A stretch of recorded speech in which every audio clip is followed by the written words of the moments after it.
नमस्कार दोस्तों, मौरी क्लासेस में आपका स्वागत है। आज हम रीजनिंग का प्रैक्टिस सेट दूसरा देखेंगे। इसमें रीजनिंग के 20 इंपॉर्टेंट प्रश्न है। यदि आप एसएससी रेलवे या किसी भी परीक्षाओं की तैयारी कर रहे हो तो ये प्रैक्टिस सेट आपके लिए काफ़ी इंपॉर्टेंट है, क्योंकि इस प्रैक्टिस सेट में जो प्रश्न दिए गए हैं उसी टाइप के प्रश्न आपकी परीक्षाओं में पूछे जाएंगे। तो चलिए हम शुरू करते हैं प्रश्न 1 से। हमारा पहला प्रश्न दिया है, प्रश्न कह रहा है कि निम्नलिखित विकल्पों में से संबंधित संख्या को चुनिए। यानी यहाँ पर जैसे 925 का संबंध 16 से है तो हमें यहाँ पर 830 का संबंध बताना है। तो जब भी ऐसे प्रश्न को सोल्व करना है तो यहाँ पर सबसे पहले देखना है कि जिस प्रकार 925 से 16 लिखा है, ठीक है, उसी प्रकार 830 का आपको बताना है। तो देखिए सबसे पहले हमें क्या पता करना है, यहाँ पर 925 से 16 कैसे लिखा है, ठीक है। तो देखिए यहाँ पर संख्या क्या दी है, 925 दी है और यहाँ पर क्या दी है, 16 दी है। यानी ये संख्या हमारी क्या है, बड़ी संख्या है और ये क्या है, छोटी सी संख्या है, ठीक है। तो अब क्या करेंगे, यहाँ पर देखिए ऐसी संख्या जब भी आपको मिले तो यहाँ पर क्या करना है, इन संख्या को आपस में जोड़ लेना है, ठीक है। क्या करना है, आपस में जोड़ लेना है। तो देखिए 925 यानी यहाँ पर कैसे जोड़ना है, 9 + 2 + 5, ठीक है। इनको क्या करना है, आपस में जोड़ना है। तो देखिए इनको आपस में जोड़ लेते हैं तो कितने होते हैं, 16 होते हैं, ठीक है। और यहाँ पर इसका संबंध 16 से दिया है तो हम क्या करेंगे, उसी प्रकार से यहाँ पर भी इनको आपस में जोड़ लेंगे, ठीक है, सेम इसी तरीके से। तो 8 + 3 + 0, ठीक है, 8 + 3 + 0 और इन सभी को जोड़ देंगे तो यहाँ पर कितने हो जाएंगे, 11 हो जाएंगे, ठीक है। तो जिस प्रकार यहाँ पर जोड़ के 16 लिखा था तो हम भी यहाँ पर जोड़ के क्या लिखेंगे, यहाँ पर 11 आया तो 11 को लिखेंगे, ठीक है। तो यहाँ पर जो 830 है इसका संबंध किससे होगा, 11 से होगा, ठीक है। तो ऑप्शन में देखेंगे, ऑप्शन हमारे डी में दिया है तो ऑप्शन डी हमारा इस प्रश्न का सही जवाब होगा, ठीक है। चलिए हम बढ़ते हैं प्रश्न 2 पे। अब दूसरे नंबर का प्रश्न दिया है। अब प्रश्न कह रहा है कि कौन सा वेन आरेख निम्नलिखित वर्गों को सही निरूपित करता है। यानी दोस्तों यहाँ पर हमें वेन डायग्राम का प्रश्न दिया है, ठीक है, और पूछा है कि यहाँ पर कौन सा आरेख सही वर्गों को निरूपित करता है। तो यहाँ पर क्या करना है, देखिए जैसे हमें यहाँ पर दिया है सप्ताह, फिर दिया है महीना, फिर दिया है वर्ष, ठीक है। तो इनका वेन आरेख कैसा बनेगा, ये प्रश्न पूछा है। तो देखिए आपको जब भी वेन आरेख का प्रश्न पूछा जाए तो आपको क्या करना है, आसान भाषा में समझिए। जैसे यहाँ पर हमें सबसे पहला शब्द क्या दिया है, सप्ताह दिया, ठीक है। तो इसी का डायग्राम बना लो। जैसे क्या दिया है, सप्ताह दिया है, ठीक है। तो ये हम किसका बना लेते हैं, सप्ताह का बना लेते हैं, ठीक है। फिर देखिए दूसरा हमें कौन सा मिला है, तो दूसरा यहाँ पर दिया है महीना। अब देखिए यहाँ पर हमें सप्ताह और महीना का आपस में इनका देखना है, ठीक है, रिलेशन देखना है। तो देखिए जैसे यहाँ पर सप्ताह और महीने का आपस में रिलेशन ये है कि जो सप्ताह ये महीने के अंतर्गत आता है, ठीक है, यानी कि क्या आता है, महीने के अंदर आता है। तो जब तक क्या है, सप्ताह महीने के अंदर आता है तो हम क्या करेंगे, इसको अंदर ले लेंगे। और ये हमारा ऊपर वाला डायग्राम किसका बना है, यहाँ पर हमारा महीने का, ठीक है। उसके बाद हम देखेंगे यहाँ पर क्या दिया है, वर्ष। अब ये तीसरा वाला, अब तीसरे वालों को क्या देखेंगे, इससे रिलेशन देखेंगे और इससे रिलेशन देखेंगे, ठीक है। तो अब देखिए यहाँ पर हम इससे देखते हैं तो वर्ष क्या है, वर्ष के अंदर महीने आता है और महीने के अंदर क्या आता है, सप्ताह आता है, ठीक है। तो हम क्या करेंगे, यहाँ पर वर्ष का डायग्राम भी इनके ऊपर बना लेंगे, यानी कि इन दोनों को अंदर ले लेंगे। अब देखिए डायग्राम हमारा किसका बना है, तो ये हमारा साल का बना है, ठीक है। ये किसका, वर्ष का बना है। अगर हम यहाँ पर डायग्राम अंदर वाला देखेंगे तो ये हमारा महीना का बना है और इसके भी अंदर देखेंगे तो ये हमारा किसका बना है, सप्ताह का। क्यों, क्योंकि देखिए साल के अंदर क्या आता है, महीना, और महीने का अंदर क्या आता है, सप्ताह, ठीक है। तो डायग्राम कैसा बनेगा, इस टाइप से। ये वाला डायग्राम हमें ऑप्शन में देखना है। तो ऑप्शन में देखिए बी हमें दिया है तो बी हमारा सही जवाब हो जाएगा, ठीक है। अब चलिए हम बढ़ते हैं प्रश्न 3 पे। अब तीसरे नंबर का प्रश्न दिया है। प्रश्न क्या कह रहा है कि नीचे दी गई श्रृंखला श्रेणी में प्रश्नवाचक चिन्ह के स्थान पर कौन सी संख्या आएगी। यानी दोस्तों हमें यहाँ पर संख्या लिखी है और इन्हीं संख्या में जो श्रेणी संख्या है, ठीक है, इसी में जो प्रश्नवाचक चिन्ह दिया है यहाँ पर कौन सी संख्या आएगी, ये प्रश्न पूछा है, ठीक है। तो ऐसे प्रश्न को सोल्व करना है तो आपको सबसे पहले क्या देखना है, जैसे 30 से 31 कैसे लिखा है, फिर 37 कैसे लिखा है, 37 से 42, 42 से 48, 48 से 55 कैसे लिखा है, सेम तरीके से यहाँ पर बताना, ठीक है। तो ये काफ़ी इंपॉर्टेंट प्रश्न है श्रृंखला का। तो देखिए क्या करेंगे हम, यहाँ पर 30 से क्या लिखा है, यहाँ पर 33, यानी यहाँ पर +3 किया है, ठीक है। फिर देखिए 33 से यहाँ पर 37 लिखा है, यानी यहाँ पर +4 किया गया है। अब देखिए 37 से यहाँ पर 42 लिखा है, यानी यहाँ पर प्लस कितना किया है, 5 किया है, ठीक है। फिर देखिए 42 से यहाँ पर 48 किया है, यानी यहाँ पर प्लस कितना किया है 6 किया है, ठीक है। और यहाँ पर 48 से 55 लिखा है, यानी कि यहाँ पर प्लस कितना किया है 7 किया है। अब आपको यहाँ पर पैटर्न दिखा होगा, जैसे पहले 3 प्लस हुआ था, फिर 4 5 6 7। तो अगर हमें अगली संख्या लाना है तो प्लस कौन सा करना पड़ेगा 8 करना पड़ेगा, किसमें 55 में, ठीक है। तो जब हम 55 में 8 को जोड़ते हैं तो यहाँ पर कितने हो जाएंगे 63 हो जाएंगे, ठीक है। कितने हो जाएंगे 63। ऑप्शन में देखिए 63 हमारा ऑप्शन बी में दिया है, तो ऑप्शन बी हमारा सही जवाब हो जाएगा, ठीक है। अगर दोस्तों आप अभी तक इस चैनल को सब्सक्राइब नहीं करें तो प्लीज़ ज़रूर सब्सक्राइब कर लीजिए, क्योंकि आपके ये 20 प्रश्न इतने इंपॉर्टेंट हैं, क्योंकि आपको परीक्षा में देखने को मिलेंगे, ठीक है। अब चलिए हम बढ़ते हैं प्रश्न 4 पे। अब चौथे नंबर का प्रश्न दिया है।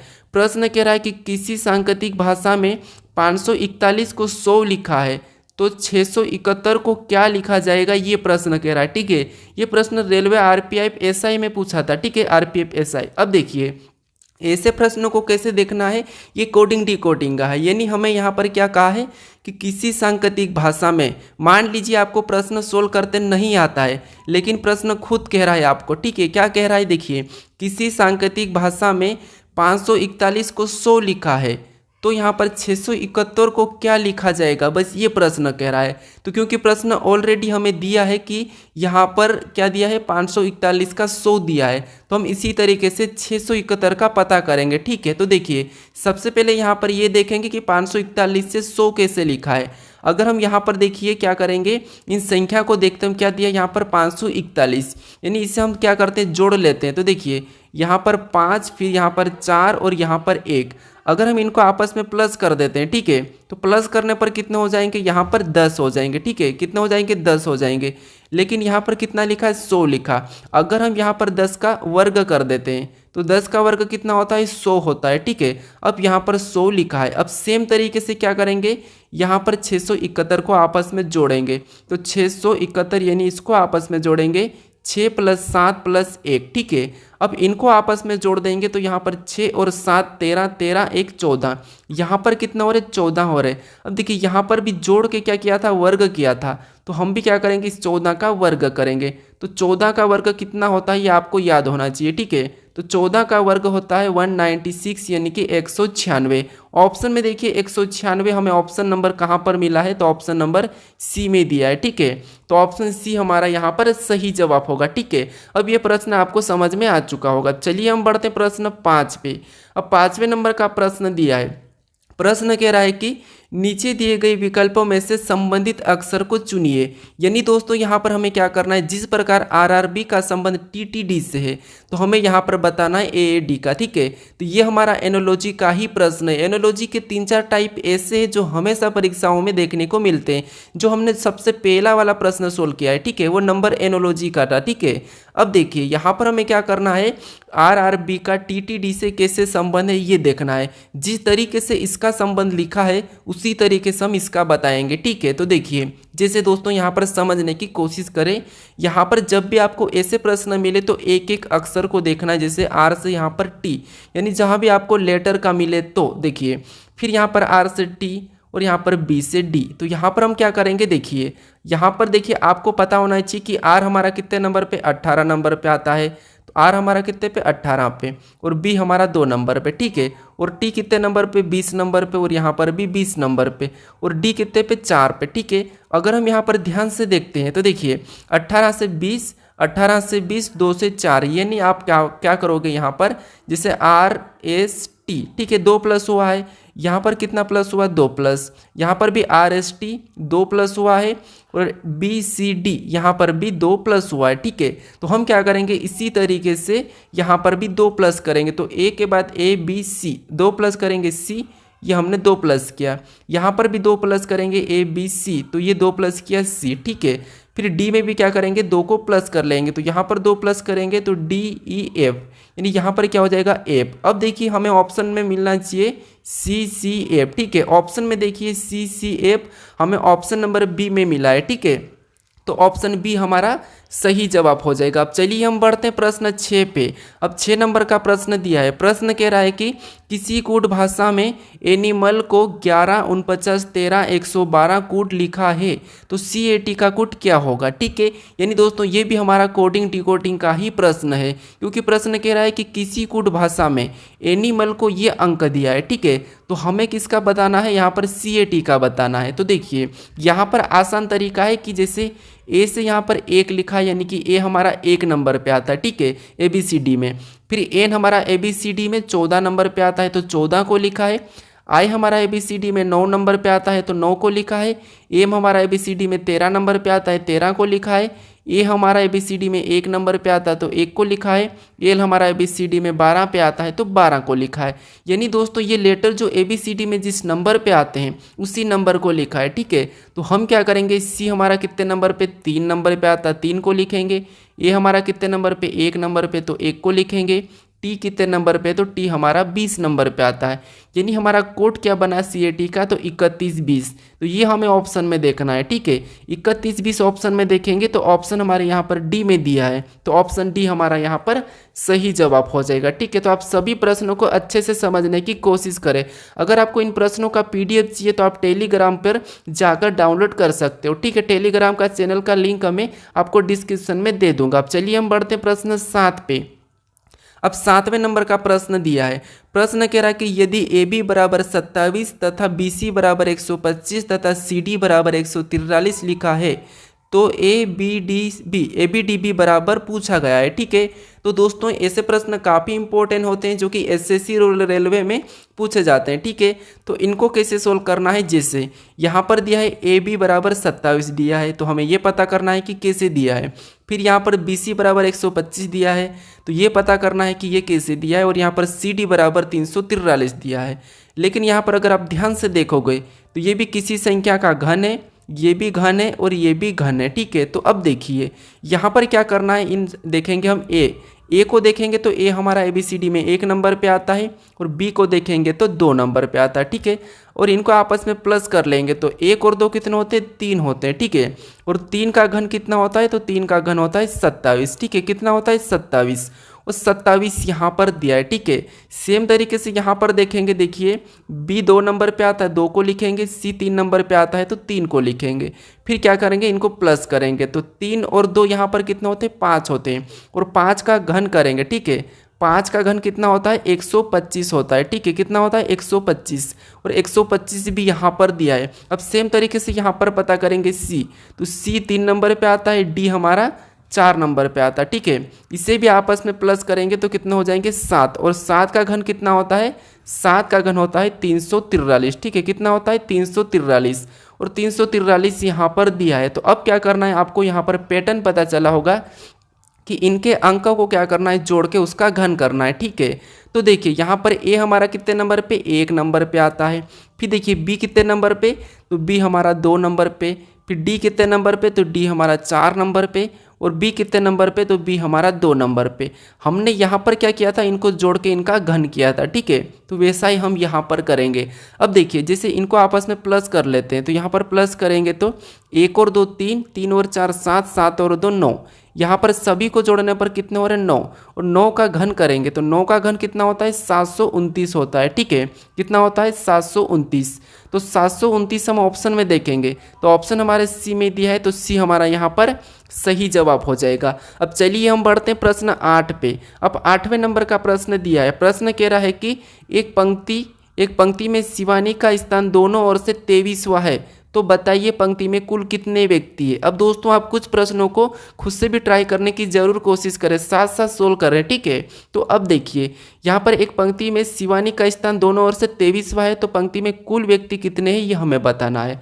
तो देखिए जब ऐसे प्रश्न आपको पूछे जाते हैं तो हमें क्या करना होता है, आप थोड़ा सा समझिए। मान लीजिए एक हमारी ये क्या है पंक्ति है। ठीक है, ये क्या है एक पंक्ति है और इसमें कितने लोग बैठे हैं ये नहीं पता है, हमें यही बताना है कि कुल कितने लोग हैं। ठीक है, लेकिन कह रहा है कि शिवानी का स्थान दोनों ओर से कितना है 23वां है, ठीक है। कितना है 23 का 23वां है, ठीक है। अब देखिए ऐसे प्रश्नों को क्या करना है आपको, देखिए अगर हम इससे इधर से भी गिनेंगे तो शिवानी का स्थान 23वां आएगा और इधर से भी गिनेंगे तो 23वां आएगा। यानी यहाँ पर क्या करेंगे हम 23 को प्लस कर लेंगे, ठीक है। क्या करेंगे, दोनों को जोड़ लेना है, ठीक है। जब भी ऐसे प्रश्न मिले तो दोनों को जोड़ लेना है। तो 23 को जोड़ेंगे तो यहाँ पर कितने हो जाएंगे, 46 हो जाएंगे, ठीक है। अब 46 अगर आप ऑप्शन में देखोगे और ऑप्शन में सी लगाओगे तो ये आपका गलत हो जाएगा, ठीक है। अब यहाँ पर आपको 46 नहीं लगाना है, दोनों को जोड़ के क्या करना है, एक माइनस करना है, ठीक है। अब एक माइनस क्यों करना है यहाँ पर समझिए, एक माइनस इसीलिए कर रहे हैं क्योंकि देखिए एक बार हम इधर से गिनेंगे, ठीक है 23 पे, और एक बार हम इधर से गिने तो 23 पे ही है। यानी हम क्या करेंगे 2 बार, यानी कि ये एक बार ज़्यादा गिना जाती है, ठीक है। तो इसीलिए हम क्या करते हैं, एक बार गिनेंगे तो एक माइनस कर लेंगे, ठीक है। इसको 2 बार गिन रहे हैं इसीलिए एक माइनस करेंगे तो हमारा यहाँ पर क्या हो जाएगा, 45 हो जाएगा, ठीक है। 46 में से एक माइनस करेंगे 45, यानी कि पंक्ति में कुल कितने व्यक्ति हैं, तो 45 व्यक्ति। अगर आपको यकीन नहीं है तो आप क्या करोगे, कुछ बिंदियाँ लिखकर टोटल 46 बिंदियाँ लिखकर क्या करना, इधर से गिनना और किसी स्थान को, ठीक है। तो हमारा इस प्रश्न का सही जवाब ऑप्शन बी हो जाएगा। अब चलिए हम बढ़ते हैं प्रश्न 9 पे। अब 9वें नंबर का प्रश्न दिया है। प्रश्न कह रहा है कि एक बॉक्स में ए बी सी डी 4 धातु को रखा गया है, जिसमें से ए बी से भारी है और बी से सी से भारी है और ए सबसे भारी नहीं है, तो बताइए सबसे भारी कौन है। अब दोस्तों मान लीजिए आपको ऐसे प्रश्न सोल्व करते नहीं आते हैं, लेकिन आप अपनी ओर से दिमाग लगाइए। जैसे प्रश्न क्या कह रहा है वो समझना आपको, कि एक बॉक्स में ए बी सी डी 4 धातु को रखा गया है, ठीक है। मान लीजिए कोई एक बॉक्स है और वहाँ पर हमें 4 धातु को रखना है। उसके बाद अब कह रहा है कि जिसमें, ठीक है, जिसमें से ए बी से भारी है। अब आपको इतना पढ़ना है, ए क्या है, बी से भारी है, तो आप अपने हिसाब से कर लीजिए। जैसे मान लीजिए मैं करता हूँ, जैसे ए क्या है तो ए देखिए ए क्या है तो ए बी से भारी है, तो ये हम ए को रखते हैं, और ए क्या है बी से भारी है तो बी क्या हो जाएगा, नीचे आ जाएगा, क्योंकि ये भारी है या बड़ा है। मैं अपनी तरफ से, आप भी अपनी तरफ से सोल्व कर सकते हो आपके साथ भी, ठीक है। अब देखिए ए बी से भारी है, आपको यहाँ पर दिखा है ए बी से भारी है मतलब बड़ा है। फिर देखिए और बी सी से भारी है, यानी यहाँ पर देखिए अब कह रहा है कि बी सी से भारी है, तो अब सी और कहाँ जाएगा, नीचे आ जाएगा। अब देखिए बी क्या है, सी से भारी है, आपको यहाँ पर दिखा है। उसके बाद आगे कहा कि और ए सबसे भारी नहीं है, तो बताइए सबसे भारी कौन है। अब देखिए ये तो सबसे भारी नहीं है, ये प्रश्न का है। और प्रश्न में यहाँ पर बॉक्स में कितने व्यक्ति को बिठाना था, हमें यहाँ पर कितनी धातु थी, 4 थी। तो अब हमारे पास कौन सी बची है, तो डी। अब डी कहाँ हो जाएगी, सबसे ऊपर हो जाएगी। अब सबसे ऊपर क्यों होगी, क्योंकि यहाँ पर कहा है कि ए सबसे भारी नहीं है, ठीक है। ए सबसे भारी नहीं है तो ये डी से कम होगा, ठीक है। तो यहाँ पर प्रश्न पूछा है कि बताइए सबसे भारी कौन है, तो सबसे भारी कौन हो जाएगा, हमारा डी हो जाएगा। अगर सबसे कम पूछा जाता तो सी हो जाता, ठीक है। तो यहाँ पर हमारा डी वाला सही होगा, यानी कि ऑप्शन डी हमारा यहाँ पर सही हो जाएगा। अब चलिए हम बढ़ते हैं प्रश्न 10 पे। अब 10वें नंबर का प्रश्न दिया है। प्रश्न कह रहा है कि विशाल एक लड़की की ओर इशारा करते हुए कहा कि वह मेरे दादाजी के एकमात्र पुत्र की बहू है, बताइए वह लड़की विशाल से किस प्रकार संबंधित है। यानी दोस्तों हमारे ये क्या है, रिलेशन वाले प्रश्न, यानी कि ब्लड रिलेशन। यानी आपको यहाँ पर ऐसे प्रश्न को सोल्व करना है तो आपको अपने आप को खुद को लेना है, ठीक है। यकीन नहीं तो आप खुद को लेके देख लीजिए। जैसे क्या करना है, यहाँ पर मेरे साथ साथ समझिए। यहाँ पर विशाल एक लड़की की ओर इशारा करते हुए कहा, देखिए मान लीजिए ये कौन है, आप हो, ठीक है। ये विशाल आप हो, ठीक है। ये कौन हो, आप हो, ये विशाल आप हो। उसके बाद आगे कहा कि विशाल एक लड़की की ओर इशारा करते हुए कहा कि वह मेरे दादाजी के, अब देखिए ये कौन हो, आप हो, ठीक है। और आपके दादाजी यानी कि पहली पीढ़ी तो आपका पापा होगा और दूसरी पीढ़ी आपका दादाजी हो जाएगा, ठीक है। अब यहाँ तक हमने कहा है। उसके बाद अब देखिए दादाजी के, यानी ये दादाजी के एकमात्र पुत्र की बहू, यानी दादाजी का एकमात्र पुत्र यानी कि आपका पिता, और एकमात्र पुत्र की बहू, एकमात्र पुत्र की बहू मतलब आपकी यहाँ पर क्या आ जाएगी, यहाँ पर पत्नी आ जाएगी। क्या आ जाएगी, पत्नी आ जाएगी, ठीक है। किसकी, विशाल की।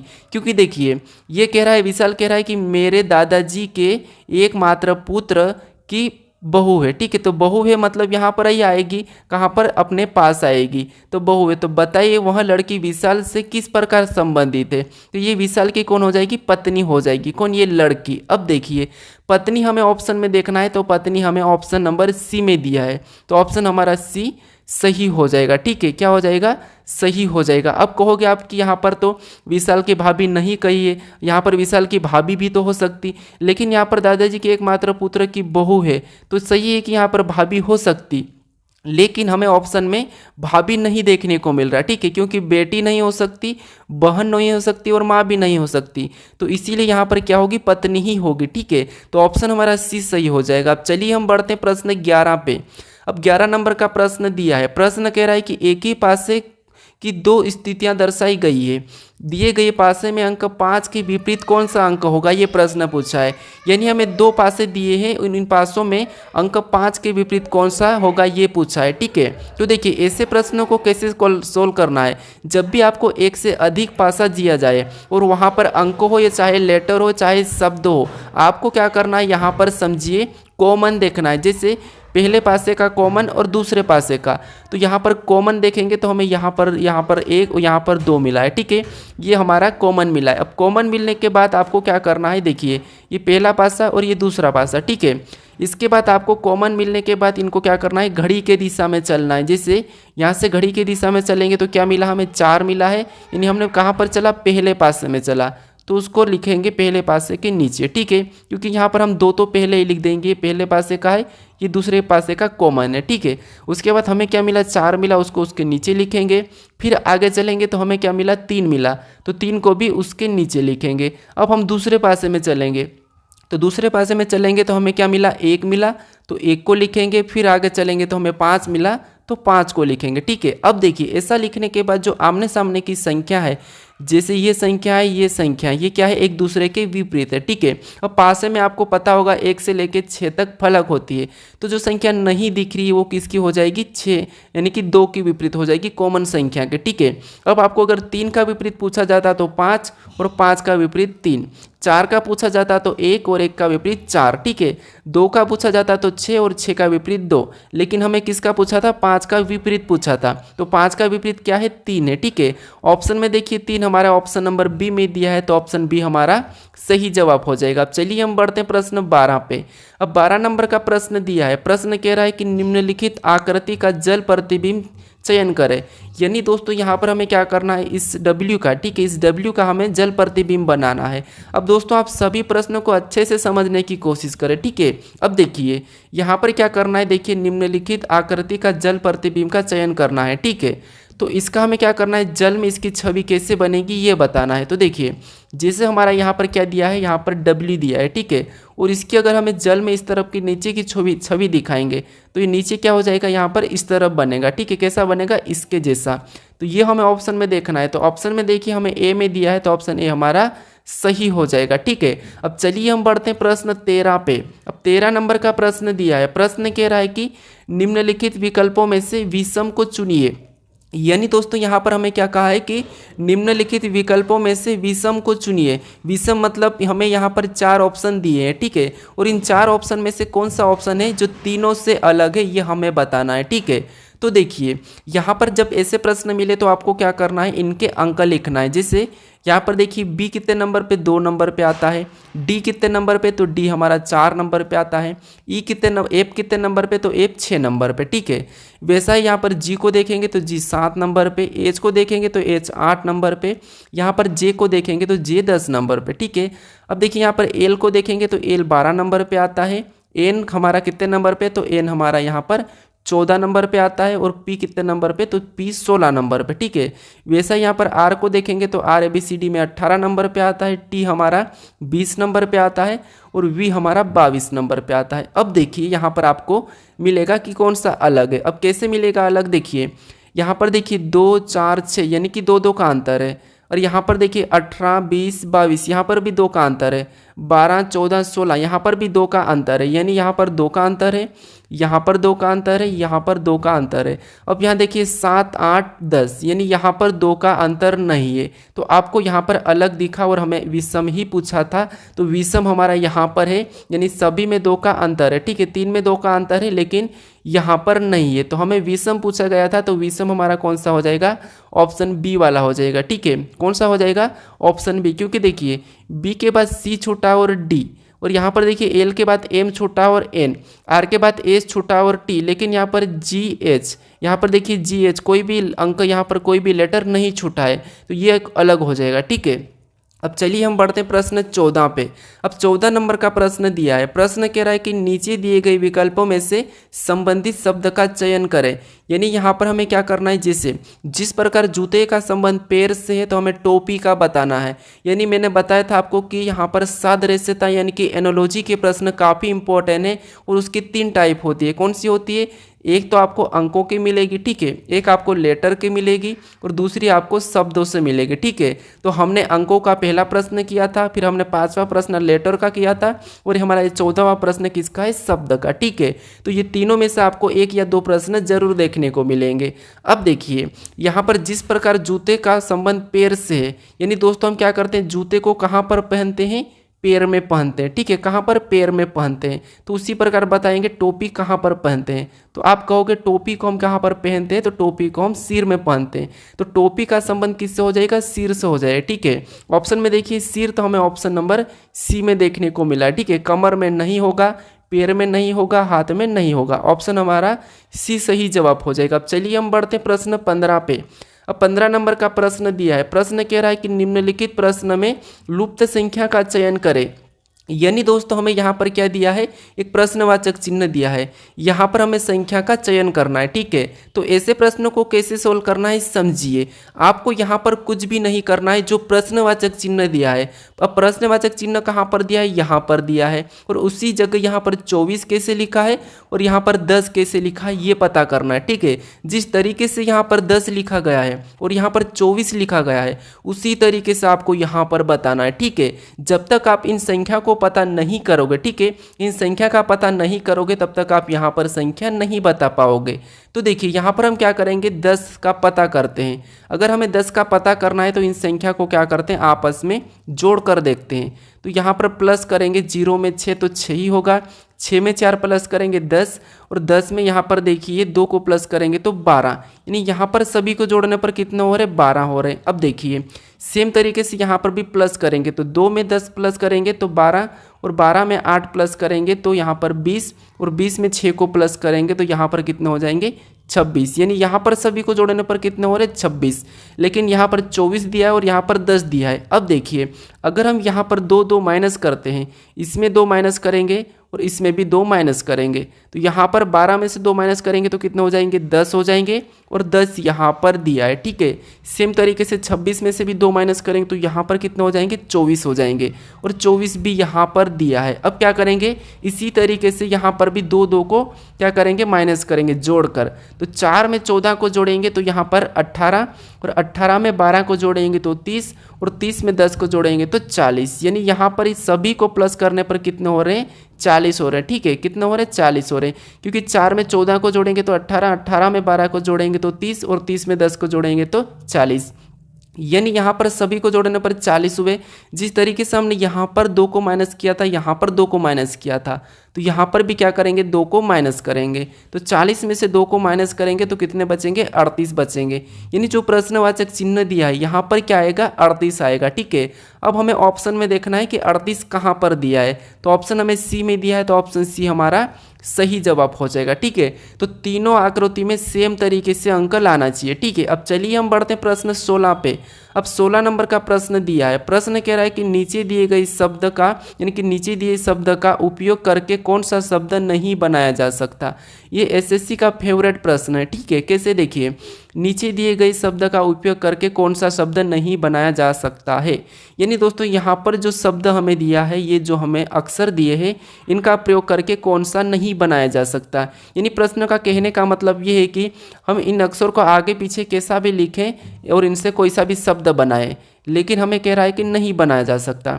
तो देखिए अगर हम पहले को देखते हैं तो बी दिया है, मतलब बन रहा है, एल दिया है, फिर यहाँ पर देखिए ई भी दिया है, यहाँ पर एन दिया है, और यहाँ पर देखिए डी भी दिया है। ठीक है, मतलब ये शब्द तो हमारा बन रहा है। यहाँ पर हमारा ऑप्शन बी तो बन रहा है, लेकिन हम ऑप्शन यहाँ पर देखिए हमारा ऑप्शन बी को देखेंगे तो बी में देखिए यहाँ पर बी दिया है तो बी भी दिया है, ए यहाँ पर नहीं दिया है, ठीक है। यहाँ पर क्या दे दिया है, ए दिया है, और यहाँ पर ए नहीं दिया है, तो इसीलिए इस शब्दों को हम क्या करेंगे, नहीं बना सकते इस शब्दों का प्रयोग करके, ठीक है।